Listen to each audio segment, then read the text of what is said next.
Ka-real POV. Nanginginig ang kamay na hinawakan kong ulo ko. Wala akong tigil sa pag-iyak habang tumatakbo. Pero hindi pa ako nakakalayo nang may humila sa kamay ko. Shit woman, what are you doing? Gusto mo bang mamatay? Galit na tanong ni Lennon nang mahawakan ako. Sumenyas to kina Jake at nag-utos na hulihin ang mga nagbabalak na bumaril sa akin kanina. Sinubukan kong hilahin ang kamay ko pero humigpit ang hawak nito. Gamit ang isa kong kamay ay tinakpan kong ulo ko. Lennon, gusto ko nang umuwi.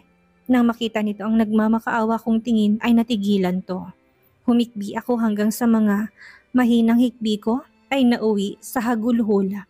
Gusto ko nang umuwi. Sa biyahe ay tulala na ako. Pagdating sa bahay ay dumiretso ako sa kwarto ko at nagkulong. Tumingin ako sa salamin. Itsura lang ang nagbago sa akin pero hindi ang pagkatao ko. Hanggang ngayon ay dala ko ang trauma. Nagawa ng sariling magulang ko. Habang nakatingin sa salamin ay nasasalamin ko sa aking mata ang takot, lungkot, galit at sakit. Tumulong luha ko. Bakit nay, tay? Ito ang palagi kong tanong sa tuwing naalala kong ginawa nila sa akin. Puno ang puso ko ng galit, sakit, lungkot at hinanakit sa ginawa nila sa akin. Isang gabi nang lango sila sa alak ay sinubukan nila akong sunugin. Malas daw ako sa buhay nila, kaya papatay na lang daw nila ako. Mabuti na lang at dumating si Lola para iligtas ako. Pero muntik na kaming hindi makalabas dahil nabagsakan ako ng nasusunog na kahoy sa ulo. Hinawakan kong ulo ko habang yakap ang sarili ko. Simula noon ay natrauma na ako sa tuwing hahawakan ito. Kahit si Neri ay hindi ko hinahayaang hawakan to. Pakiramdam ko kasi kapag hinahawakan ito ng kahit na sino ay papatayin ako. Kaya nga ako iyak nang hawakan ni Lennon ang ulo ko nang gabing galawin ako nito. Takot ako na pagkatapos nito ay papatayin niya ako. Puro na ako kamalasan sa buhay ko simula ng bata pa, kaya pinipilit kong mabuhay ng normal at tanggapin ang buhay na meron na ako ngayon. Pero mahirap pa rin pala nakalimutan at ibaon sa limot ang nakaraan, lalo na't para itong masamang bangungot, mahirap kalimutan. Nang bumukas ang pinto ay hindi ako nag-abala na tignan kung sino to. Patuloy akong umiiyak na yakap ang tuhod ko. Nanlaki ang mga mata ko nang biglang may humawak sa ulo ko. Tinabi kong kamay nito pero mabilis ako nitong hiniga sa kama. Walang kahirap-hirap nitong hinawakan ang dalawa kong kamay sa uluhan ko. Gamit lamang ang isang kamay nito. Wag!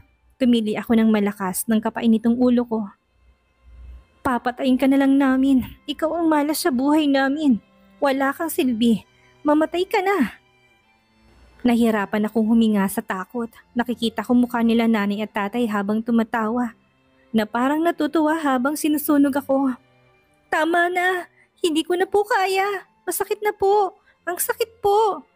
Sinipa ko sila palayo sa akin. Sinuntok at kinalmot hanggang sa matauhan ako. Maginda, tawag ni Lennon sa kauna-unahang pagkakataon sa pangalan ko. Malamlam ang mata nito habang nakatingin sa akin. Kita kong pagsisisi sa mga mata nito at hindi maipaliwanag na emosyon na dumaan sa mata nito. Shh! Pinahid niya ang luha ko. I'm right here, Queen. I'm right here. Lennon POV. Hindi maalis ang tingin ko kay Maginda habang tulala itong nakatingin sa kawalan. 2 araw na itong tulala at nakatanaw lang sa kawalan. This is all my fault. Kung hindi ako naging gago, hindi ito magkakaganito. Mukhang na-trauma to sa ginawa kong paggalaw dito na sa pilitan. Tama si Gord. Pagsisisihan kong lahat kapag nalaman kong si Maginda nga ito. I tried to hold her hands but she flinched. Para tungkuting natakot na hawakan ng kahit na sino. Maging sila manang Dora ay walang nagawa para pagaanin ang loob niya. Malinaw na galit ito sa akin. Wala itong takot na sinasalubong ang tingin ko. Puno ng pagkasuklam ang tingin nito. Mas mabuti pa siguro na iwanan na muna natin si Madam Mr. Hanson. Sa palagay ko ay hindi niya na gusto na makasama ka sa isang silid. Sabi ni Manang na nakayuko, hindi man ito tahasang sabihin, alam kong ako na naman ang sinisisi nito sa kalagayan ni Maginda ngayon. Ayaw ko mang iwan ng asawa ko. Napag-isip-isip ko na tama to. Bago lumabas ng silid ay sumulyap na muna ako kay Maginda. Pagkarating sa study room ko ay umupo ako at nag-isip-isip. Hanggang ngayon ay hindi ako makapaniwala na si Maginda na ang kasama ko. Hindi na ito si Cassandra na nagpanggap na si Maginda para makuha ang yaman ng kanilang pamilya. Mapakasalan lang ako. Nalaman ko yon ng mismong ika-18th birthday nito noon. Wala akong nakita o nakapang-crack sa ulo nito, but that woman still insisted na siya si Maginda at hindi niya ako niloloko. Hanggang sa mahuli ko tong ninanakawan ako ng papeles ngayon. Kung nagtiwala ako sa instinct ko noong pagkatapos ng kasal namin, ay hindi na sana umabot pa sa ganito. Noong ikasal kami ay napansin ko na ang kulay ng mga mata nito. Pero naisip ko na nagsuot lang ito ng contact lens para bilugin ang ulo ko. Pero bakit ngayon lang nagpakita si Maginda pagkalipas ng maraming taon? Bakit hinayaan itong si Cassandra ang pumalit sa pwesto nito? Gayong mas mapapadali ang pagkuha nito ng kanilang kayamanan kung hindi ito nagtago. Maya-maya ay nakarinig ako ng mahinang katok. Come in. Nang makapasok si Jake ay kaagad ko tong tinanong. Nahuli niyo ba sila? Tukoy ko sa mga nagbalak na saktan ng asawa ko. Tumango to. Oo, Mr. Hanson, pero hindi na namin sila nahuli ng buhay. May mga pumatay na sa kanila bago pa namin sila maabutan. Halos mamuti ang aking kamao sa diin ng aking pagkakakuyom. Kung sa akin nila ginawa ang bagay na yun kagabi, ay baka makuha ko pang tumawa at hamakin sila. Pero ngayon si Maginda ang involved dito, ay hindi ko makuha na matawa. Humanap kayo ng leads para malaman ko sino may kagagawa ng lahat ng nangyari kagabi. Gusto kong hanapin niyo sila sa lalong madaling panahon. Magdagdag ng mga tao para mapadali ang paghahanap. Pero mahihirapan tayo, Mr. Hanson. Kumunot ang noo ko sa sinabi ni Jake. Burado na ang lahat ng CCTV footage ng gabing iyon. Hindi lang sa buong ospital kundi sa buong bayan. What? Dumilim ang mukha ko sa sinabi nito. Nagulat din ako, Mr. Hanson. Kung sino man ang nag-utos nito, mukhang alam niya kung paano tayo gumalaw. Pinaghandaan nila ito. Walang duda. Mukhang balak nilang gamitin si Madam para magbigay ng babala. Wala na akong naisip na rason bukod dyan. Dagdag ni Jake. Tumayo at malakas na hinampas ang kamao sa mesa. Ang lakas ng loob nila na kalabanin ako. Halos magalawan ng pangako sa galit. Lumitaw sa isip ko ang luhaang mukha ni Maginda dahil sa takot kagabi. Hindi lang ang trauma na ibinigay ko dito ang dahilan ng pag-iyak nito, maging ang pagtatangka ng mga ito sa asawa ko. I don't care. How long will it take, Jake? Ang mahalaga mahanap sila. Hindi ko palalagpasin ang ginawa nila sa asawa ko. Nagulat si Jake na makitang galit sa mukha ko at ang pagtawag ko sa pangalan ng asawa ko. Maging si Manang ay ganito din ang reaksyon kanina nang malambing kong tawagin ang pangalan ng asawa ko. Dahil kahit kailan, hindi ko ginamit ang pangalang Maginda dito. Dahil naniniwala ko noon na hindi ito si Maginda, na alam kong totoo, subalit hindi na ngayon. Sa pagkakataong ito, alam kong si Maginda na ang kasama ko. Nag-utos ako kay Jake na dagdagan ang mga bantay ni Maginda na kapag aalis ito ay napapalibutan to ng mga bantay nang hindi nito nahahalata. Gusto ko itong ikulong para protektahan pero kung gagawin ko yon, ay baka tuluyan na ako nitong hindi mapatawad. Poprotektahan ko na lang ito sa abot ng aking makakaya. Tumawag si Tita Daniela at kinamusta ang kalagayan ni Maginda. Nalaman ito kay Manang Dora ang nangyari kaya nag-aalala ito. Huwag kang mag-alala, tita. My wife is fine. Kahit hindi ko to kaharap, alam kong pati ito ay nagulat. Matagal na katahimikan ang namayani sa aming dalawa. Mukhang hindi ko na kailangan pang gumawa ng paraan para makita mong halaga ng asawa mo. You already seen it. May tuwa sa tinig na sambit nito. I know a gem when I see one. At alam kong isa ang asawa mo sa mga yon. Natutuwa ako marinig na tinawag mo siyang asawa, Lennon. Nabuksan din ang mga mata mo sa wakas. Tita, we're on the same side that time. Hindi mo rin naman gusto si Maginda noon. Tanda ko noon na pareho kaming dalawa na hindi mabuting trato sa asawa ko. Mahina itong natawa, halatang guilty sa narinig. Well, time changed, Lennon. Dahil ngayon, gustong gusto ko na siya. She's brave and beautiful. Ang mga katulad niya ang bagay sa katulad mo. Hindi na ako makapaghintay na mapaamo kanya balang araw. Bago nagpaalam, ay nangako to na bibisitahin si Maginda sa pagbalik nito. Kareel POV. Wala na akong mailuha. Napagod ng mga mata ko. Tanging sakit, lungkot at galit ang naiwan sa puso ko Sa tuwing naalala ko mga magulang ko sila pero paano nila nagawa na gawin sa akin yun? Ito ang paulit-ulit kong tinatanong sa sarili ko pero hanggang ngayon ay wala akong makuhang sagot. Siguro dahil masamang tao lang talaga sila at malas ako dahil naging magulang ko sila. Hinawakan kong ulo ko, naalala ko kung paano tawagin ni Lennon ang pangalan ng kaibigan ko. Sa kauna-unahang pagkakataon ay tinawag ako nitong Maginda. Ano kayang nakain ng hanayop na yon? Uminit ang ulo ko nang maalalang sa pilitan nitong paghawak sa ulo ko. Dahil dito ay bumalik ang alaalang matagal ko nang binaon sa limot. Walang hiya talagang hanayop na yon. Ginawa kong lahat para iwasan na mahawakan ito. Wala kasi akong tiwala dito. Baka mamaya, balak pala nitong pilipitin ang kamay ko. Tumingin ako sa pagkain nasa bedside table. 2 araw na akong hindi kumakain kaya bigla akong nagutom. Nagulat si Manang na makitang naubos ko ang pagkain nasa tray. Hindi ito nagsalita, ngunit nasa muka ang tuwa nang lumabas dala ang pagkainan ko. Nagulat ito nang masalubong ako sa ibaba. Madam, saan ka pupunta? Magsha-shopping po, pero dapat ay magpapahinga. Hindi na nito tinuloy ang sasabihin, ngumiti ito na parang natuwa pa. Mabuti naman, mas maigi na lumabas ka kaysa magmukmuk sa kwarto mo na mag-isa. Niyaya ko itong sumama pero tumanggi ito. Marami daw kasi itong kailangang gawin sa kusina. Napahinto ako sa pagpasok sa sasakyan ng maamoy ko, ang pamilyar na amoy ni Lennon. Nang pumihit ako paharap ay tumama ang mukha ko sa dibdib nito. Sabi na nga ba't nasa likuran ko ang hanayop na to? Napansin kong matama nitong tingin sa akin. Parang sinusuri at binabasa ako. Tinaasan ko ito ng kilay. Hanggang ngayon ay inis pa rin ako sa ginawa nito. Is that how you look to the person who saved you? Lalong tumaas ang kilay ko. Paano mo gustong tingnan kita? Ganito ba? Tanong ko sabay pakit ng mukha.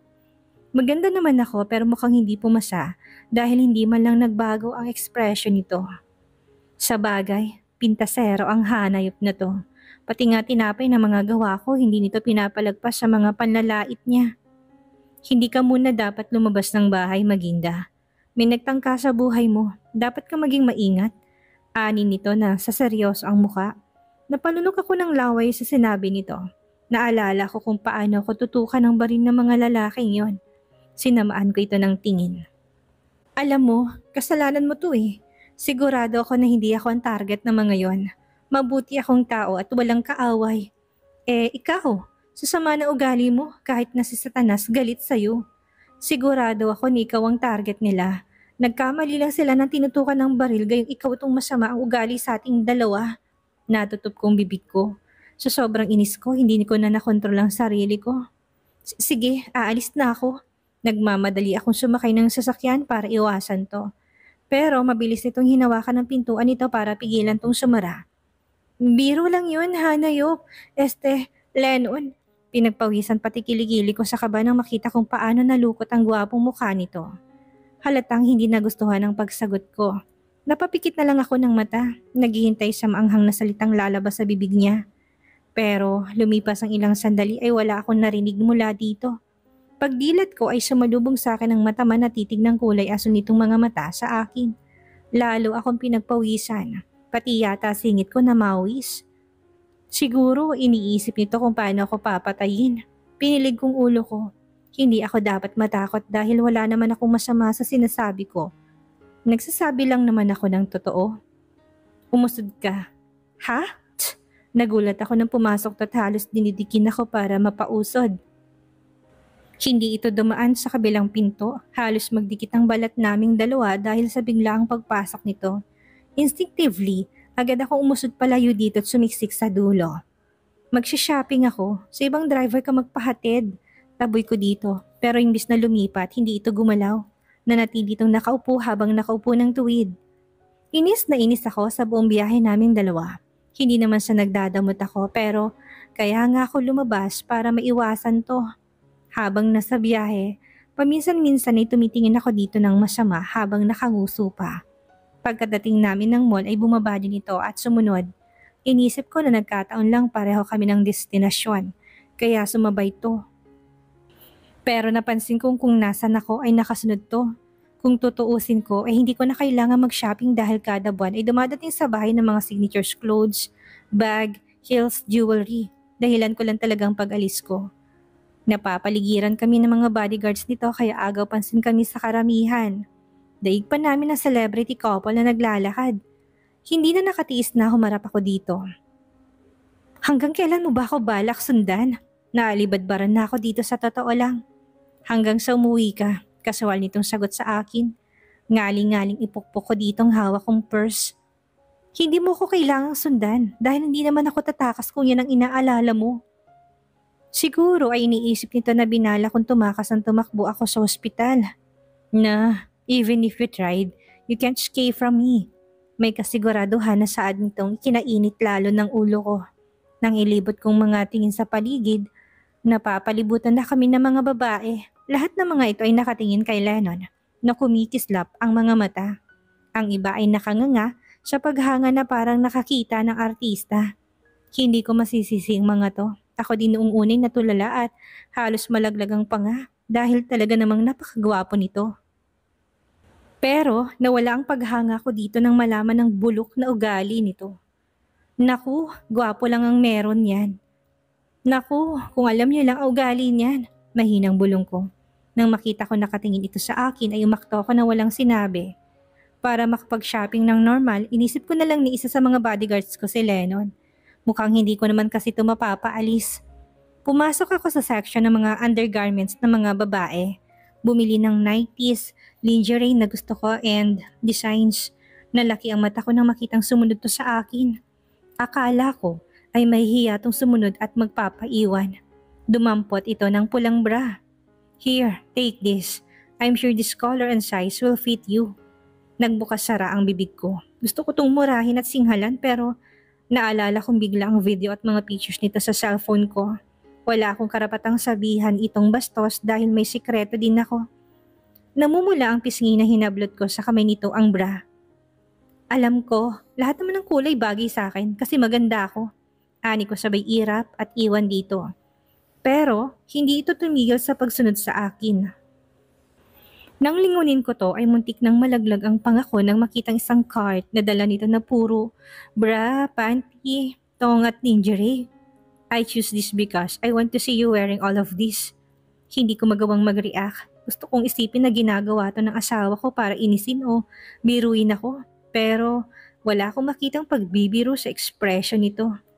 Pinaningkitan ko to ng mata at inis na inagawang cart mula dito. Hays, hindi ko alam na pinagpapantasyahan mo pala ako. Hayaan mo, susuotin ko to lahat at sasayaw pa ako sa harapan mo. Sarkasmong sabi ko dito.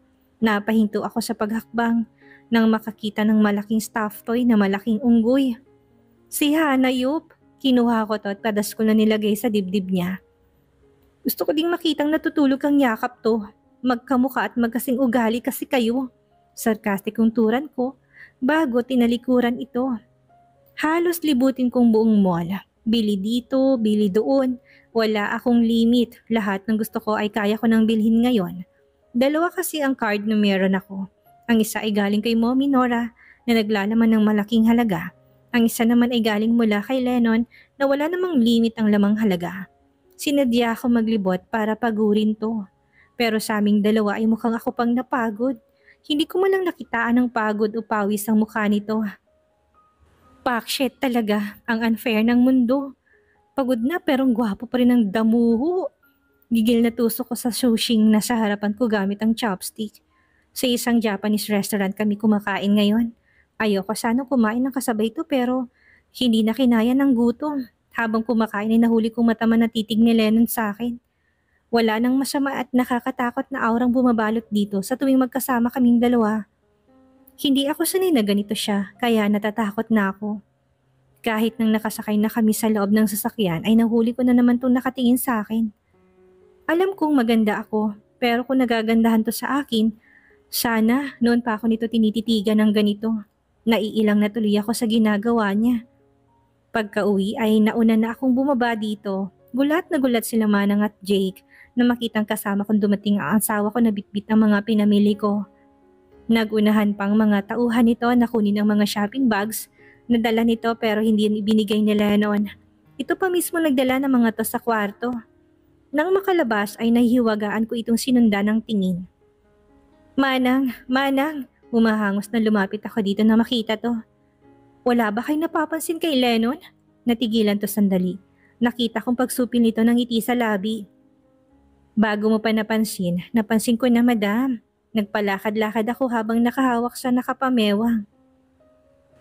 Sabi ko na nga ba, may kakaiba sa kanya. Hindi ko ma-explain pero kinakabahan ako sa mga kinikilos niya. Bakit ka naman kinakabahan madam? Takang tanong ito. Manang, ang sabi nila kapag palagi kang tinitingnan ng isang tao, dalawa lang yan.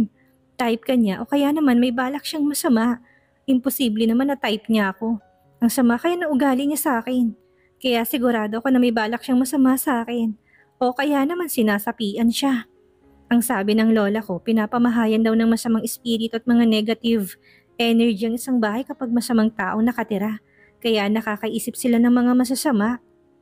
Si Lennon kasama ang mga tauhan nito ay nagdala ng negative energy at masasamang espiritu sa bahay na to. Mahinang tawa si Manang na parang may nakakatawa sa sinabi ko. Mukhang hindi ito naniniwala sa sinasabi ko.